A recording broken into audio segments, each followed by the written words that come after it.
ভাগ্যে তাহাদেরও ভাগ্য। তাহার অন্তরে ধনিয়া উঠিল মুসলিমের গভীর প্রত্যয়ের স্বীকারোক্তি অমর সাক্ষ্য মোহাম্মদ সাল্লাল্লাহু আল্লাহর দাস মানুষ ও রাসূল।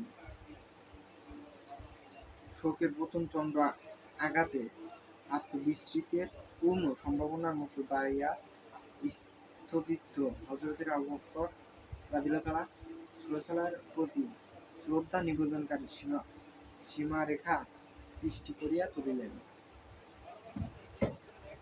তিনি রাসূল, তিনি মানুষ।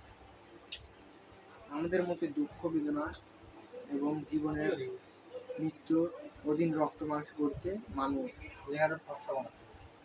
এই কথায় বৃদ্ধ হযরত আবু বকর সিদ্দিক রাদিয়াল্লাহু তাআলা মুসলিমকে বুঝাইয়া দিলেন। সকলে ভালো থাকবেন, সুস্থ থাকবেন। আল্লাহ হাফেজ।